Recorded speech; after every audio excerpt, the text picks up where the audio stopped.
हाँ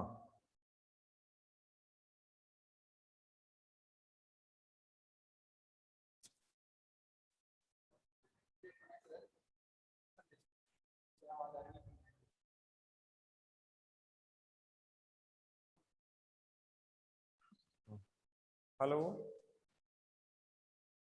हेलो। हाँ बेटा, आवाज आ रही है?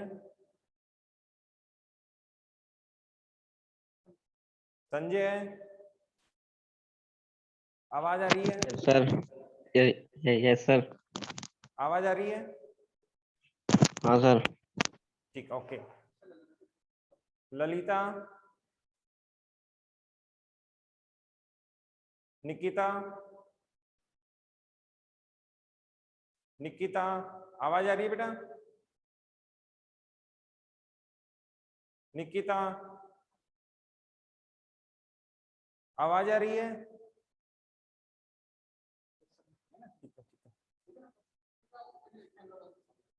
आप अपना वॉल्यूम म्यूट कर दीजिए और वीडियो कैमरा म्यूट कर दीजिए।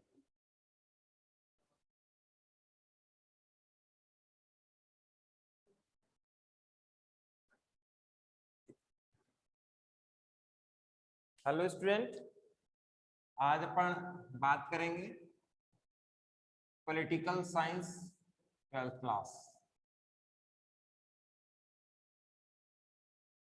इसमें से कुछ टॉपिक अपन ने 11th क्लास में किए थे, वहां से उसको आगे बढ़ा रहे हैं। जैसा कि आपको पता है कि 9th का कुछ कनेक्शन 10th से रहता है, 11th का कनेक्शन कुछ 12th से रहता है।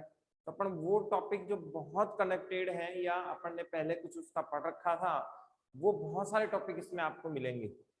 अभी जैसे ही आप बुक ओपन करेंगे, अपने पास दो बुक हैं।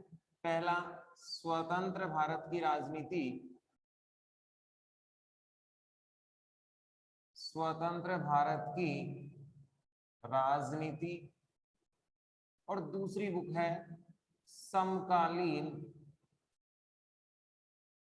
विश्व की राजनीति।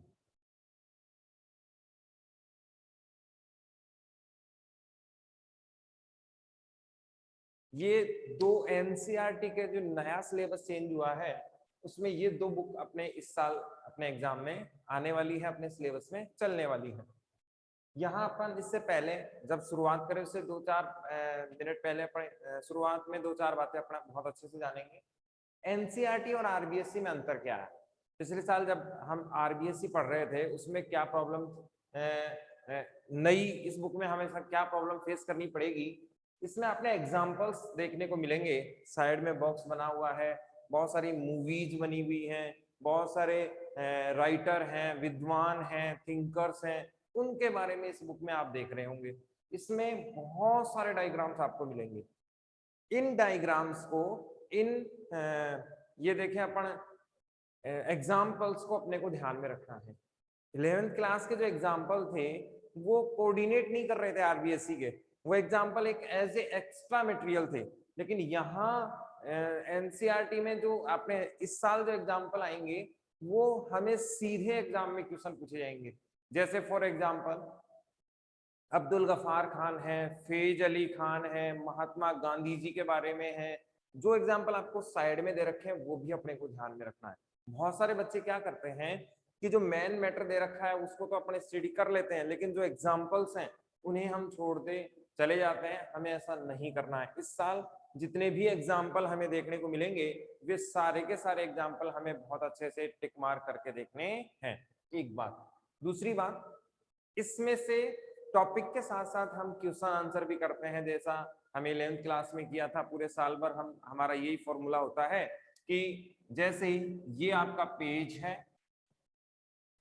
यहां पर अपने टॉपिक डाला, टॉपिक के ऊपर ये वाला कॉलम होता है, यहाँ डेट वगैरह होती हैं, यहाँ हम पूरा मटेरियल नोट कर लेते हैं और साथ में क्वेश्चन भी। अगर कोई एक्स्ट्रा क्वेश्चन आता है तो वो यही की यही नोट करते हुए जाना है, ताकि इस टॉपिक में हमने क्या लिखा है वो क्वेश्चन हमें पहले मिले। क्योंकि हमारा जो एग्जाम होने वाला है वो डिस्क्रिप्टिव है, राइटिंग एग्जाम होने वाला है। इसीलिए हमें सबसे ज्यादा फोकस क्वेश्चन के साथ साथ पढ़ना है, ताकि हमें ये क्लियर हो कि हमने पढ़ा क्या, उससे पूछा क्या जाएगा और उसका आंसर क्या आने वाला है। ये तीनों बातें अपने को क्लियर होनी चाहिए, नहीं तो हम लोग पूरी थ्योरी पढ़ते हुए चले जाएंगे और पीछे से गायब होता चला जाएगा, हमें ये पता ही नहीं लगेगा कि हमें एग्जाम में क्या पूछा जाएगा और उसका आंसर क्या आने वाला है। तो हमें इस बात का भी बहुत अच्छे से ध्यान रखना है कि क्वेश्चन क्या बन रहा है, पूछेगा क्या और उसका आंसर हमें आना चाहिए। तो हमें question based answer based study को भी ध्यान में रखना है। प्लस प्रीवियस ईयर के क्वेश्चन भी मैं आपको बताता रहूंगा कि ये बोर्ड ने पूछा था, तो आप उनको भी एक अलग से मार्क करते हुए चलेंगे कि ये क्वेश्चन तो आ ही चुके हैं, तो इनको तो बहुत अच्छे से हमें देखना है। इससे हमें एक पूरा विजन तैयार हो जाएगा कि चैप्टर में से क्या बहुत खास है, क्या थोड़ा सा हम लोग हल्का देख सकते हैं। बाकी प्रत्येक बिंदु, प्रत्येक लाइन, प्रत्येक शब्द इंपॉर्टेंट है। कहीं से भी कोई भी क्वेश्चन पूछा जा सकता है, किसी भी शब्द को, किसी भी लाइन को, किसी भी टॉपिक को हम लोग कम नहीं आंक सकते। कोई टॉपिक इंपॉर्टेंट नहीं होता, जो एग्जाम में आ गया वो सब इंपॉर्टेंट है, जो नहीं आया वो इंपॉर्टेंट नहीं है। इसीलिए हम किसी भी बिंदु को छोड़ नहीं सकते और हमारे लिए प्रत्येक लाइन, प्रत्येक बिंदु क्या है, इंपॉर्टेंट है। इसमें हम देखें तो हमारे यहाँ दो बुक हैं, पहली है स्वतंत्र भारत की राजनीति और दूसरी है समकालीन विश्व की राजनीति। स्वतंत्र भारत की राजनीति में हम लोग आजाद भारत से वर्तमान तक का पढ़ेंगे। अब भारत आजाद कब हुआ था? 1947 में। कब? 15 अगस्त को हुआ था। यहां से लेकर जो करंट चल रहा है, ये सारी बातें हम किस में पढ़ेंगे? स्वतंत्र भारत की राजनीति वाली किताब में पढ़ेंगे। दूसरी बुक है समकालीन विश्व की राजनीति। आपने शब्द सुना होगा शीत युद्ध, 1945 टू 91 और वर्तमान, ये सारा। अब आप जानते हैं शीत युद्ध कहाँ का घटनाक्रम था? यूरोप का घटनाक्रम था। एक साइड अमेरिका था, एक साइड कौन था? सोवियत संघ। और ये सारी चीजें हमने बहुत छोटे रूप में ही पढ़ी, लेकिन 11th क्लास में जरूर पढ़ी थी। शीत युद्ध क्या है, इसके घटनाक्रम, सारी चीजें हमने 11th क्लास में इंट्रोडक्शन के रूप में पढ़ा था। आपको याद हो 9/11 की घटना हमने पढ़ी थी। आपको याद हो पाकिस्तान में किस प्रकार सरकार गिराई गई। हमें यह भी पता था कि राष्ट्रवाद क्या होता है। ये सारे 11th के टॉपिक से जोड़कर फिर हम आगे बढ़ जाएंगे। इसमें आपको याद हो टेरर एक्टिविटी भी हमने पढ़ी थी, तो वो सारी चीजें इस बुक में आने वाली हैं। तो ये हमारा बेसिक इंट्रोडक्शन था 12th क्लास का।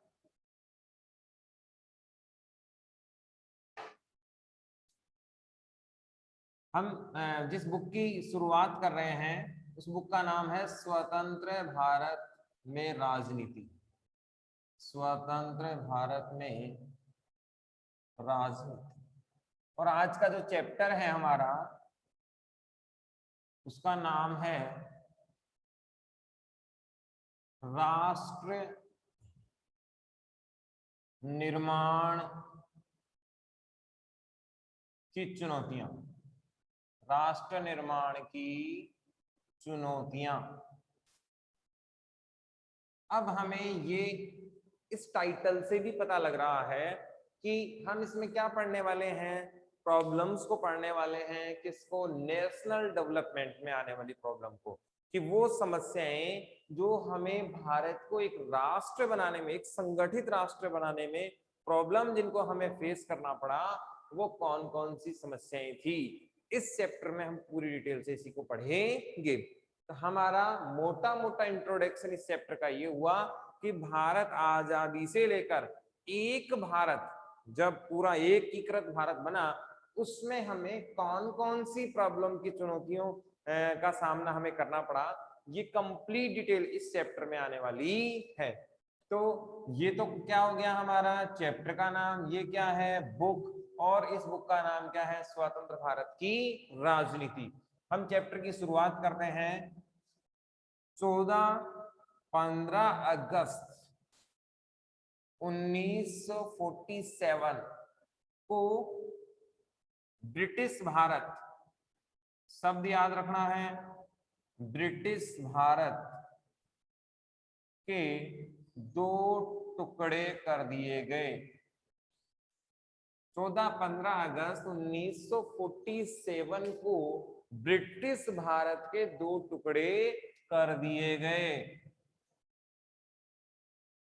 अब यहां पर एक सवाल और, क्यों किए गए, क्या कारण था, ये सब मैटर अपने सिलेबस में नहीं है। हमारे सिलेबस में सिर्फ एक सिंपल सवाल है, वो स्टोरी मैं आपको साइड में सुनाने वाला हूं। इसमें साइड स्टोरी हम इस साइड करेंगे ताकि वो इससे रिलेटेड भी हो और वो अलग टाइप का ही क्वेश्चन हमारे वहां बनेगा। 14-15 अगस्त को दो देशों का निर्माण हुआ, किसको काटकर, याद रखना है ब्रिटिश भारत को काटकर। अब ये ब्रिटिश भारत क्या है, हम जानते हैं 1600 ईस्वी में ईस्ट इंडिया कंपनी आती है। ये अपने सिलेबस में तो नहीं है, ईस्ट इंडिया कंपनी आती है, लगभग 250 साल ये राज करती है और राज करने के बाद 1947 को ये भारत को आजाद करके चली जाती है। तो जितने दिन भारत अंग्रेजों के अधीन रहा उसे हमने ब्रिटिश भारत नाम दिया है। अब याद रखना, सवाल आपसे क्या पूछेगा, आप नोट डाउन करें मेरे साथ साथ। पहला सवाल, ब्रिटिश भारत किन दो टुकड़ों में और कब बांटा गया। तो ब्रिटिश भारत किन दो टुकड़ों में बटा, एक का नाम क्या था, भारत, और दूसरे का नाम क्या था, पाकिस्तान। एक का नाम क्या है, भारत, और दूसरे का नाम क्या है, पाकिस्तान। अब यहां पर एक साइड स्टोरी हमें देखनी है कि ये नामांकन क्या हुआ, क्यों हुआ, इसके पीछे रीजन क्या था। ये सवाल बोर्ड में आया था। पाकिस्तान की स्थापना कब की गई, तो कब की गई, 14 अगस्त 1947 को पाकिस्तान बना था। यहां तक हमने क्या पढ़ा, 14-15 अगस्त 1947 को ब्रिटिश भारत के कितने टुकड़े कर दिए गए, दो टुकड़े कर दिए गए। कौन कौन से, पहला कौन सा, भारत, और दूसरा कौन सा, पाकिस्तान। हमसे सवाल अभी तक जो बोर्ड में इसमें पूछा गया है वो है पाकिस्तान की स्थापना कब हुई या उसका गठन कब हुआ, 14 अगस्त 1947 को। भारत का कब हुआ, 15 अगस्त 1947 को गठन हुआ। इसके बाद इसका क्या रीजन था, क्या नहीं था, वो हम लोग साइड में देखते हैं। इसे थोड़ा सा इरेज कर देते हैं, ये अलग से क्वेश्चन रहेगा।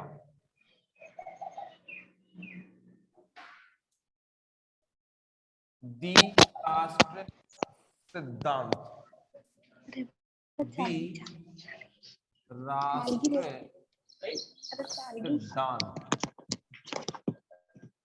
आप लोग अपना माइक जरूर म्यूट कीजिए। दी राष्ट्र सिद्धांत, यहां से आप क्वेश्चन नोट डाउन कर लीजिए। दी राष्ट्र सिद्धांत क्या है, बहुत महत्वपूर्ण घटनाक्रम है, यहां से भी सवाल बनता है सीधा सीधा। दूसरा सवाल हमारा बना, दी राष्ट्र सिद्धांत क्या है, स्पष्ट कीजिए। दी राष्ट्र सिद्धांत जैसा कि नाम से ही पता लग रहा है, कितने राष्ट्र होंगे, दो राष्ट्र होंगे। किसने दिया था, मुस्लिम लीग ने दिया था, मोहम्मद अली जिन्ना ने दिया था। किसने दिया, मुस्लिम लीग या मोहम्मद अली जिन्ना,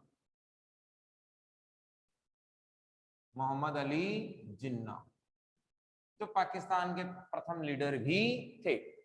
अब हमें ये जरूर ध्यान रखना है कि द्विराष्ट्र सिद्धांत क्या है।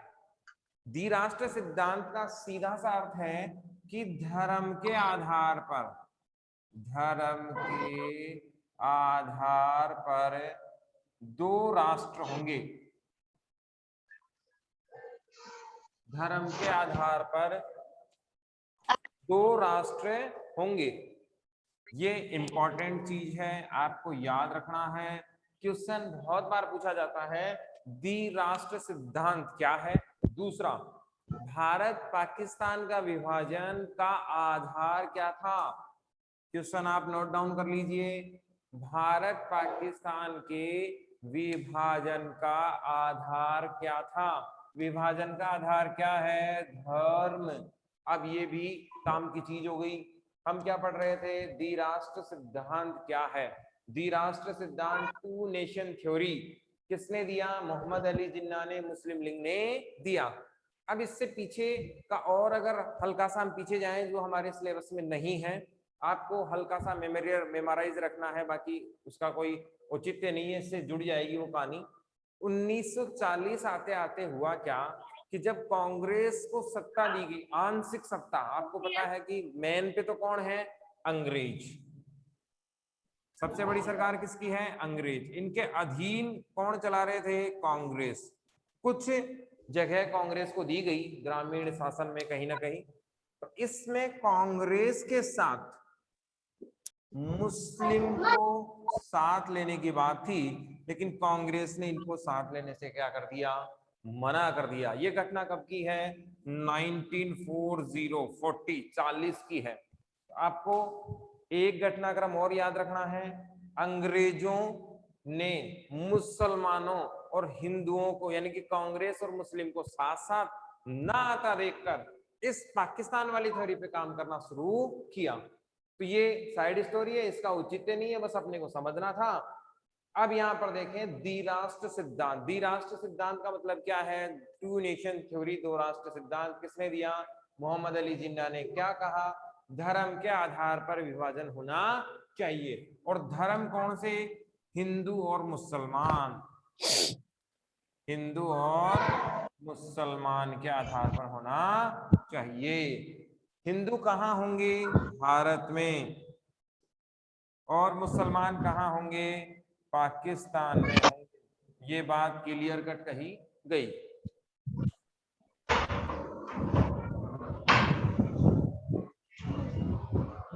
क्या कह रहे हैं, हाँ हाँ।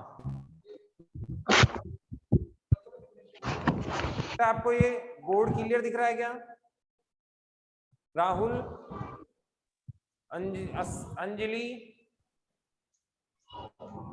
कार्तिक, बोर्ड क्लियर दिख रहा है क्या आपको? नहीं सर।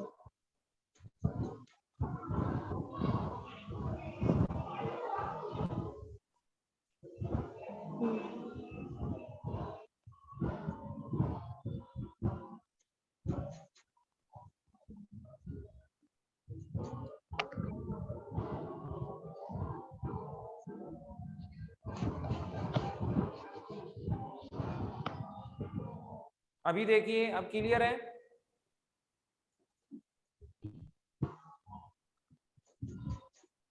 सर अक्षर दिखाई नहीं दे रहे। अभी भी नहीं है, नहीं सर। एक आधी सेकंड में प्रॉपर हो जाएगा। वैसे यहां से तो क्लियर आ रहा है।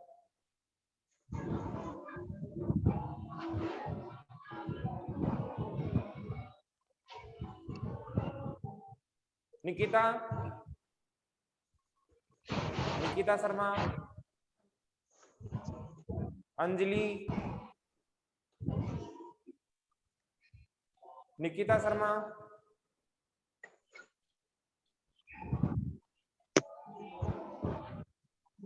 Lalita,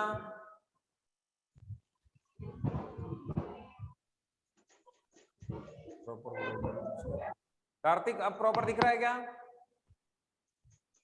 no sir.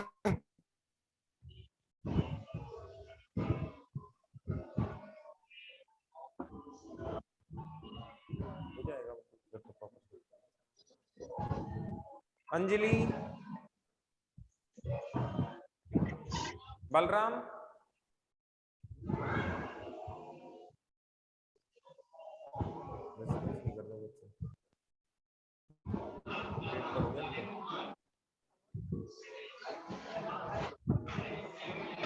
अंजलि,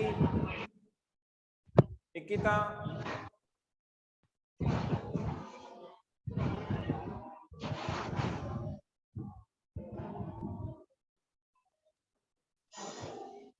ठीक है। हम बात कर रहे थे द्विराष्ट्र सिद्धांत की, और इसमें दो नेशन, टू नेशन थ्योरी दी गई। मुस्लिम लीग मोहम्मद अली जिन्ना द्वारा किसके आधार पर, धर्म के आधार पर कहा गया। तो दूसरा सवाल बना भारत पाकिस्तान का विभाजन किस आधार पर हुआ। ये सवाल भी बोर्ड हमसे पूछ चुका है। धर्म के आधार पर, हिंदू कहाँ रहेंगे, भारत में रहेंगे, मुसलमान कहाँ रहेंगे, पाकिस्तान में रहेंगे। इसके बाद इसका समर्थन किसने किया और विरोध किसने किया, ये भी हमारे लिए जानना जरूरी है।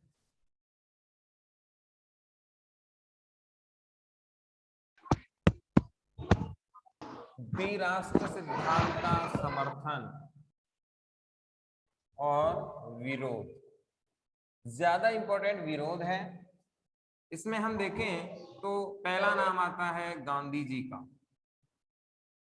और दूसरा नाम आता है अब्दुल गफार खान। अब्दुल गफार खान को सीमांत गांधी भी कहा गया है। इन्हें क्या कहा जाता था, सीमांत गांधी कहा जाता था। ये निर्विरोध नेता थे। बाद तक इन्होंने क्या किया, इसका विरोध किया कि दो राष्ट्र नहीं होने चाहिए। गांधी जी ने तो यहां तक कह दिया था, आपको परिभाषा याद रखनी है, भारत पाकिस्तान का विभाजन, भारत पाकिस्तान का विभाजन मेरी लाश पर होगा, मेरी लाश पर होगा। इसका मतलब ये हुआ किसी भी कंडीशन पर गांधी जी भारत पाकिस्तान का पार्टीशन नहीं करवाना चाहते थे। गांधी जी ने क्या कहा, भारत पाकिस्तान का विभाजन किस पर से होगा, मेरी लाश पर से होगा। तो विरोध करने वालों में पहला नाम किसका आता है, गांधी जी का, और दूसरा नाम किसका आता है, अब्दुल गफार खान का। ये आपको जरूर याद रखना है क्योंकि ये भी बोर्ड ने पूछा है। सीमांत गांधी किसे कहा गया और इन्हें द्विराष्ट्र, इन्होंने किसका विरोध किया था, द्विराष्ट्र सिद्धांत का इन्होंने विरोध किया।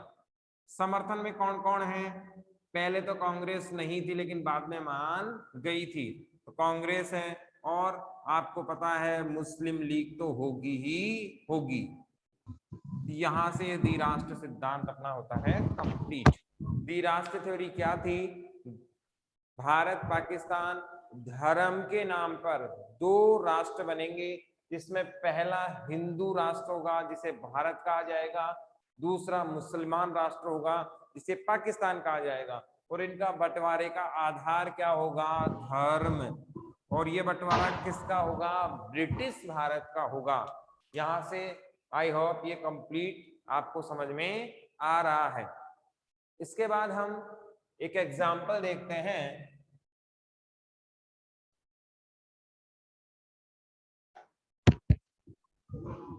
मान लीजिए ये आपका पूरा भारत है, आप अपना माइक म्यूट रखें। रश्मि, प्रॉपर आवाज आ रही है बेटा।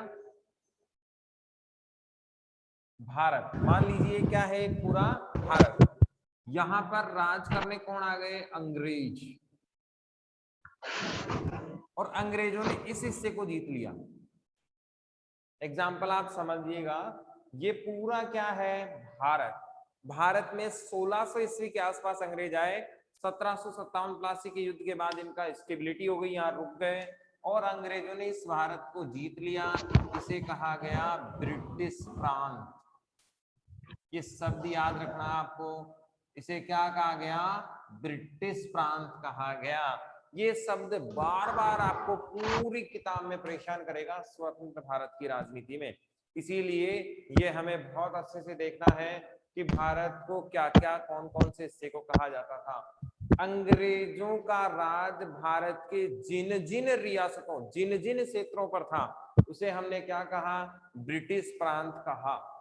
अब आप जानते हैं कि अंग्रेजों के साथ साथ हमारे देश में किनका भी राज था, राजाओं का भी राज था, चाहे वो इनके अधीन होके हो, चाहे वो स्वतंत्र होकर हो, या होंगे तो राजा ही, दोनों कंडीशंस हो सकती हैं। तो इस क्षेत्र को क्या कहा गया, इस क्षेत्र को रजवाड़े कहा गया या देसी रियासतें भी कहा गया, या क्या कहा गया, देसी रियासतें कहा गया। तो ये आपको याद रखना है। पहले वाले को क्या कहा गया, जो अंग्रेजों के अधीन थे, ब्रिटिश प्रांत। दूसरे वाले जो राजाओं के अधीन थे उसे क्या कहा गया, रजवाड़े। और वे क्षेत्र जो ना ब्रिटिश के अधीन थे ना राजाओं के अधीन थे, उन्हें कहा गया स्वतंत्र प्रांत। उन्हें क्या कहा गया, स्वतंत्र प्रांत कहा गया। अब हमें फिर से देखना है भारत को, ये जो डिस्ट्रीब्यूशन डिवाइडेशन हमने किया है वो सिर्फ समझने के लिए किया है। अंग्रेजों के अधीन जो क्षेत्र थे उन्हें ब्रिटिश प्रांत बुलाएंगे हम लोग पूरे साल ही। ऐसे क्षेत्र जो किसके अधीन थे, राजाओं के अधीन थे, वहां शब्द मैं यूज कौन सा करूंगा, रजवाड़े यूज करेंगे। जैसे ही हम बात करेंगे रजवाड़े की तो हमारे दिमाग में क्लिक होना चाहिए कि हम किन क्षेत्रों की बात कर रहे हैं, ऐसे क्षेत्र जिनका अधिपत्य भारत के राजाओं के अधीन था। और स्वतंत्र प्रांत, स्वतंत्र प्रांत का मतलब ऐसे क्षेत्र जिसपे ना तो अंग्रेज हैं और ना ही राजा हैं, वे क्या कहलाएंगी, स्वतंत्र प्रांत कहलाएंगी।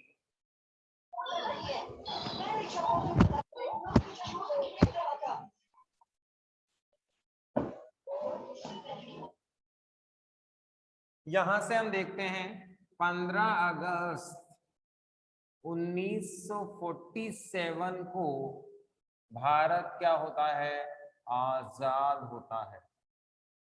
इसके साथ आपको दो डेटें और याद रखनी है। श्रीलंका 1948 में आजाद होता है और चाइना अगर साम्यवादी क्रांति लाता है तो वो 49 में। ये दोनों भी डेट हमें यही याद रखनी है कि 47 में भारत सबसे पहले, 48 में श्रीलंका, और साम्यवाद माओ के नेतृत्व में क्रांति 49 में आ जाती है। इसी दिन जब आजाद हुआ तो हम जानते हैं भारत का संविधान किसने बनाया है, संविधान सभा ने बनाया है। अच्छा सवाल है, आपको याद रखना है भारत का संविधान किसके द्वारा बनाया गया। तो भारत का संविधान किसके द्वारा बनाया गया, भारत की संविधान सभा के द्वारा बनाया गया। तो 14 अगस्त की मध्य रात्रि को, अब मेरे साथ ये तथ्य इंपॉर्टेंट है, नोट डाउन कर लीजिए। संविधान सभा की जो बैठक थी उसमें 14 अगस्त मध्य रात्रि को भारत के प्रथम प्रधानमंत्री, भारत के प्रथम प्रधानमंत्री श्री जवाहरलाल नेहरू जी। अब यहां पर सवाल बन गया, भारत के पहले प्रधानमंत्री कौन थे, नेहरू जी थे। भारत का संविधान किसने बनाया, 15 अगस्त, सॉरी संविधान सभा ने। भारत आजाद कब हुआ, 15 अगस्त 1947 को हुआ। घटना कब की है, मध्य रात्रि 14 अगस्त 1947 की है। कहाँ की है, संविधान सभा की है। और भारत के प्रथम प्रधानमंत्री नेहरू जी ने प्रसिद्ध भाषण दिया था। क्या दिया था, प्रसिद्ध भाषण दिया था। ये भाषण क्या था, इसे क्या कहा गया, इसे कहा गया tryst with destiny, tourist with destiny. आपको याद रखना है, कंपल्सरी रूप से बोर्ड में आया हुआ सवाल है। नेहरू जी के द्वारा मध्य रात्रि संविधान सभा में या आजादी के दिन दिया गया प्रसिद्ध भाषण किस नाम से जाना जाता है, इसका हिंदी नाम है भाग्यवधु से चिर प्रतीक्षित भेंट। बस हिंदी और अंग्रेजी का ही इसमें अंतर है, बाकी सेम ही है। आप ये याद रख लीजिए, ये याद रख लीजिए, दोनों एक ही चीज है, लेकिन बहुत काम की चीज है। बोर्ड ने हमसे पहले ही पूछ लिया है। या तो आपसे पूछेगा भाग्य वधु से चिर प्रतिष्ठित भेंट क्या है, स्पष्ट कीजिए। आंसर क्या आएगा? भारत के प्रथम प्रधानमंत्री नेहरू जी का प्रसिद्ध ऐतिहासिक भाषण जो संविधान सभा में मध्य रात्रि को दिया गया था। आपको बहुत अच्छे से ये याद रखना है। इसके बाद हम देखते हैं अगला टॉपिक, ये यहां तक कंप्लीट है। अगला क्वेश्चन हम लिखेंगे यहां से, राष्ट्र निर्माण की प्रमुख चुनौतियां कौन कौन सी थी? राष्ट्र निर्माण में प्रमुख चुनौतियां कौन कौन सी थी? बहुत काम का सवाल है, इसको हम नेक्स्ट जो अभी टॉपिक आने वाला है उसमें पढ़ेंगे। अभी तक हमने क्या क्या पढ़ा? भारत आजाद कब हुआ? सवाल बना 15 अगस्त 1947 को आजाद हुआ। भारत हेलो पाकिस्तान। सर। जी सर ये धुंधला धुंधला दिख रहा है, इसमें साफ नहीं दिखाई दे रहा। बेटा, इसको मैंने प्रॉपर सेटअप के लिए कहा है, नेक्स्ट क्लास में प्रॉपर आ जाएगा। वॉल्यूम क्लियर है? ओके सर, हाँ वॉल्यूम तो क्लियर है। कुछ भी नहीं दिख पा रहा है? नहीं सर, ऐसे धुंधला धुंधला दिख रहा है, साफ साफ नहीं दिखाई दे रहा है। मैं कोशिश करता हूं अभी इसको क्लियर हो जाए इसी वीडियो में, नहीं तो नेक्स्ट वीडियो में तो प्रॉपर आएगा ये। आवाज तो ओके क्लियर है? सर। हाँ सर। यहां से क्वेश्चन बना, भारत आजाद कब हुआ? 15 अगस्त 1947 को।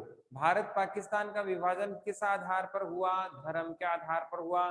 दो राष्ट्र बने, हिंदू भारत में रहेंगे, मुसलमान पाकिस्तान में रहेंगे। इसके बाद हमने पढ़ा द्विराष्ट्र सिद्धांत, जो बेसिकली मोहम्मद अली जिन्ना मुस्लिम लीग के द्वारा दिया गया। ये 1940 के बाद ही मुस्लिम लीग पार्टीशन के बारे में सोच रहा था, प्रेशर बना रहा था। और द्विराष्ट्र थ्योरी क्या है? दो राष्ट्र बनेंगे धर्म के आधार पर, भारत और पाकिस्तान। उसके बाद हमने पढ़ा भारत के प्रधानमंत्री का ऐतिहासिक भाषण किस नाम से जाना जाता है? तो इस भाषण का ही नाम है ट्विस्ट विद डेस्टिनी, या भाग्य वधु से चिर प्रतीक्षित भेंट। तो ये भी सवाल बन गया। अभी जो पढ़ने वाले हैं वो राष्ट्र निर्माण की प्रमुख चुनौतियों को स्पष्ट कीजिए। तो ये तीन चुनौतियां थी देश के सामने। पहली चुनौती थी एकता के सूत्र। अगर किसी बच्चे को क्लियर नहीं दिख रहा है तो आप आवाज पर फोकस करके इस वीडियो में एडजस्ट कर लीजिए। नेक्स्ट वीडियो में से प्रॉपर विजुअल की कोशिश करेंगे। एकता के सूत्र में बांधना, पहली चुनौती कौन सी थी? एकता के सूत्र में बांधना। दूसरी चुनौती इसमें थी लोकतंत्र स्थापित करना, लोकतंत्र स्थापित करना। और तीसरी चुनौती हमारे सामने थी सबका समान विकास करना। ये तीनों ही प्रमुख चुनौतियां थी। बड़ा सवाल हमारे पास में ये आता है, या तो 5 नंबर का या 6 नंबर का क्वेश्चन हमें ये सॉल्व करने वाले हैं। सवाल क्या है? राष्ट्र निर्माण की प्रमुख चुनौतियां। अगला टॉपिक हमारा है राष्ट्र निर्माण में प्रमुख चुनौतियां कौन कौन सी थी। इसे मैं क्वेश्चन बनाऊं तो राष्ट्र निर्माण में प्रमुख चुनौतियां कौन कौन सी थी, ये सवाल हमारा बनेगा।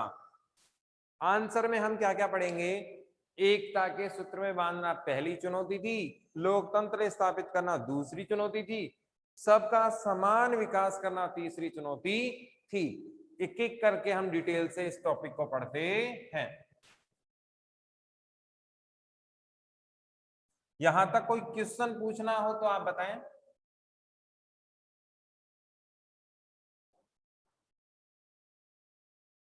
कोई प्रॉब्लम, कोई क्वेश्चन?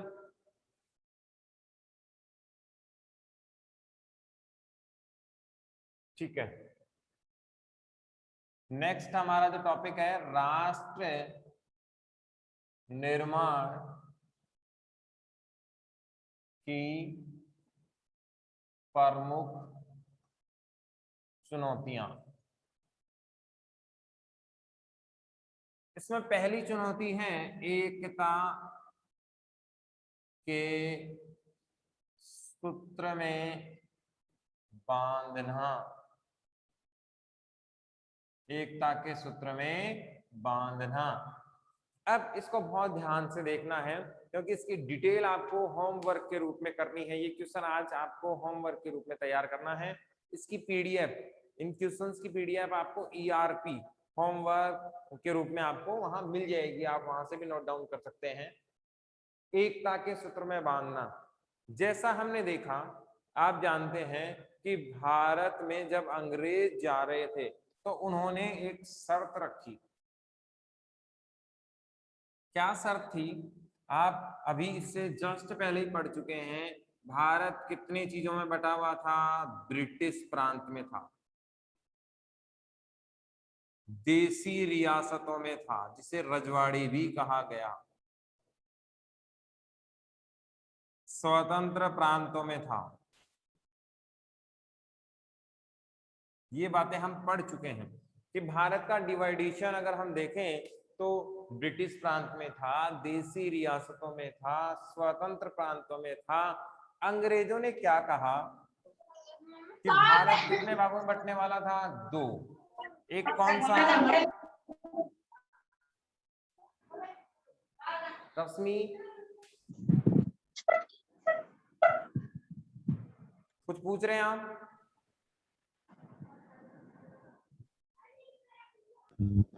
No sir. आप वॉल्यूम म्यूट कर दीजिए।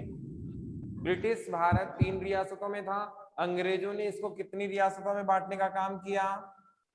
भारत और पाकिस्तान 2 रियासतों में। शर्त क्या थी? इन्होंने कहा कि वे मुस्लिम बाहुल्य क्षेत्र जो पाकिस्तान जाना चाहते हैं, या वे क्षेत्र जो मुस्लिम बाहुल्य हैं, वे कहाँ जाएंगे? पाकिस्तान। मुस्लिम बाहुल्य या बहुसंख्यक, मुस्लिम माइनॉरिटी, मुस्लिम मेजोरिटी जो पॉपुलेशन है वो कहाँ जाएगी? पाकिस्तान जाएगी। हिंदू बाहुल्य जो क्षेत्र हैं वे कहाँ रहेंगे? हिंदुस्तान में रहेंगे। अब यहाँ तक तो कोई समस्या नहीं थी। मुस्लिम लोग पाकिस्तान जाने वाले हैं, हिंदू लोग भारत आने वाले हैं, लेकिन इनके साथ तीसरी बात भी इन्होंने कही कि वे लोग जो इन दोनों में ही नहीं रहना चाहते, वे कैसे रह सकते हैं? स्वतंत्र भी रह सकते हैं। तो ब्रिटिश भारत में जब अंग्रेज जाने वाले थे 15 अगस्त 1947 को, तो उन्होंने स्पष्ट शर्तें रख दी कि हिंदू बाहुल्य क्षेत्र कहाँ जा सकता है? हिंदुस्तान में। मुस्लिम बाहुल्य क्षेत्र कहाँ जा सकता है? पाकिस्तान में। और स्वतंत्र कोई अगर रहना चाहता है, इन दोनों में ना जाना चाहे, तो वो अलग भी रह सकता है, उसमें भी कहीं कोई प्रॉब्लम नहीं है। अब यहाँ से बड़ी समस्या निकल कर आई। कैसे? भारत में आप जानते हैं ऐसे बहुत कम प्रांत या था ही नहीं जिसमें केवल मुसलमान हो। ऐसा कोई क्षेत्र था ही नहीं जिसमें केवल मुसलमान हो। बहुत सारे क्षेत्र ऐसे भी थे, बहुत हिंदुओं में भी ऐसा कोई क्षेत्र नहीं था जहां केवल हिंदू ही हो। सिख भी हैं, ईसाई भी हैं, जैन भी हैं, विशेष तौर पर मुसलमान भी हैं।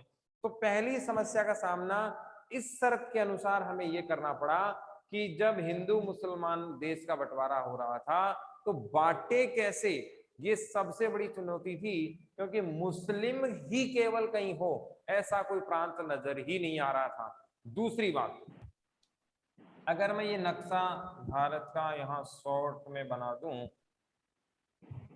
कल अपन इसको बड़ा नक्शा बना के देखेंगे। आप देखें ये वाला जो क्षेत्र है, आज अपन इसे बांग्लादेश कहते हैं। बांग्लादेश, बांग्लादेश किसे कहते हैं? बांग्लादेश इसे कहते हैं, ये पूरा ही बंगाल था। ये क्या था उस जमाने में?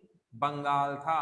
और बंगाल को काटकर उस जमाने में 1947 में इसे पूर्वी पाकिस्तान बनाया गया। फिर हमने स्टोरी पढ़ी भी थी एक हल्का सा कि 1971 में 1971 में फिर इसे क्या बना दिया गया, पूर्वी पाकिस्तान बना दिया गया। यहां से हम देखते हैं तो पंजाब, ये वाला क्षेत्र पंजाब, इसे काटकर आपका हमारा पंजाब और पाकिस्तान का पंजाब यहां से।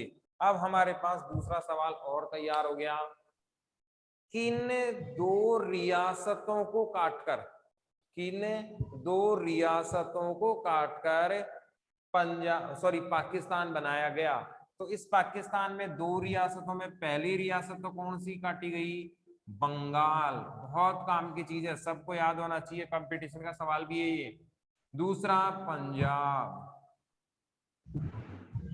कौन सी दो रियासतें काटकर पाकिस्तान बनाया गया, पहले ही तो कौन सी, बंगाल को काटा गया, दूसरा किसको काटा गया, पंजाब को काटा गया। अब इस नक्शे को अगर आप ध्यान से देखें तो एक क्षेत्र पड़ता है भारत के पूर्व में और दूसरा क्षेत्र बिल्कुल अपोजिट, ये पूरा तो ये पश्चिम, पूरा भारत क्रॉस करके पंजाब में पड़ता है। और आप जानते हैं ये दोनों किनारे एक साथ मिल ही नहीं सकते, इसीलिए विकट समस्या ये भारत के सामने आ गई कि इनको अलग अलग एक साथ कैसे मिलाया जाए और एक पाकिस्तान कैसे बनाया जाए। क्योंकि अंग्रेजों ने दो देश बनाने की बात कही थी, एक भारत और एक पाकिस्तान, तो यहाँ पर तो तीन बनने के चांस बन गए। कुछ नहीं, चलो फ्रेश फ्रेश मत हुआ करो, कुछ नहीं। युवराज आप कुछ पूछ रहे हैं?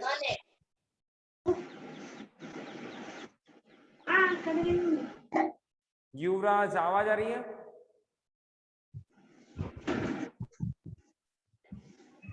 आप अपना माइक म्यूट कर दीजिए।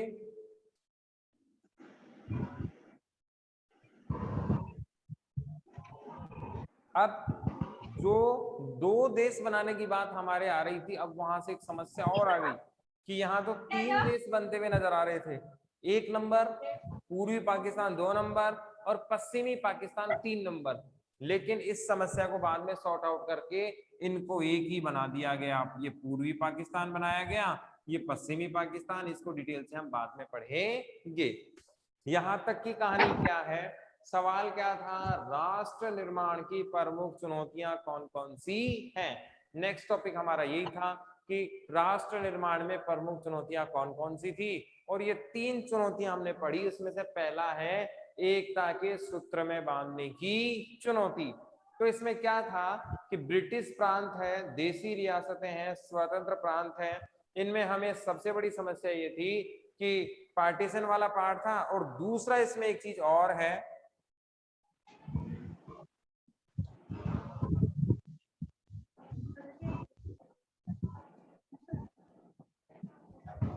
भारत में बहु जाति पाई जाती है। आप माइक ऑफ कर दीजिए प्रदीप सिंह। बहु जाति पाई जाती है, बहु धर्म पाया जाता है, बहु संप्रदाय पाया जाता है, भाषाएं पाई जाती हैं, क्षेत्र पाए जाते हैं, और इन सब को एक साथ लाना आसान काम नहीं था।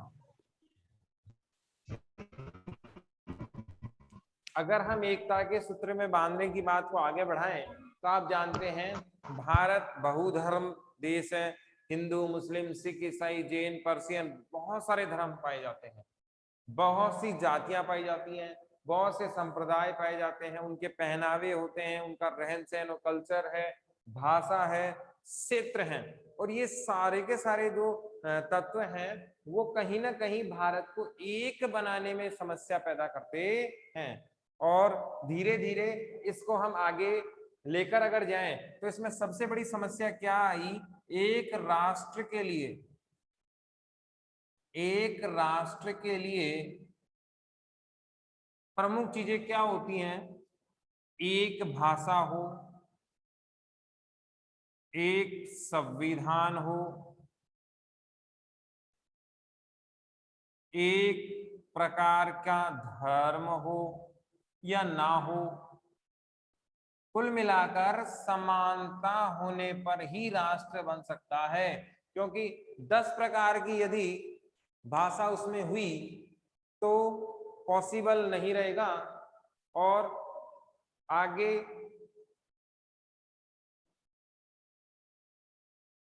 लाइव है ना? नहीं,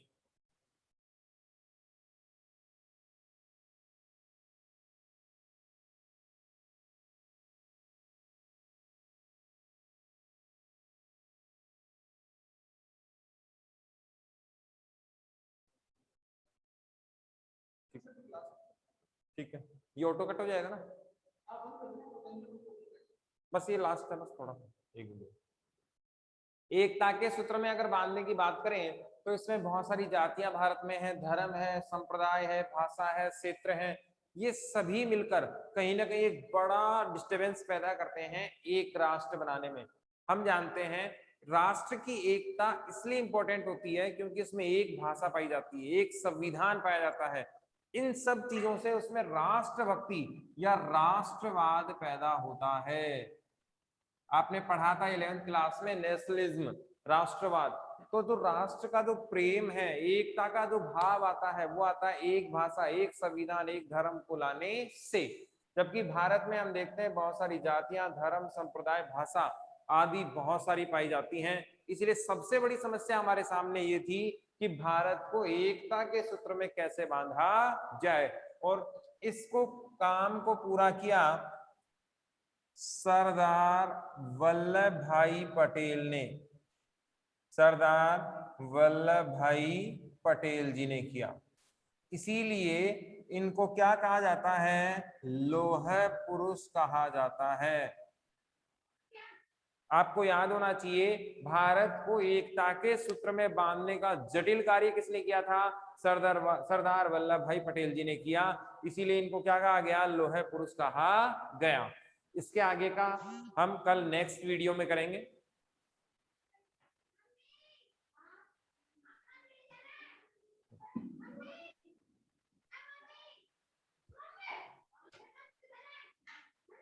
कर दिया ना उसको मैंने कंप्लीट।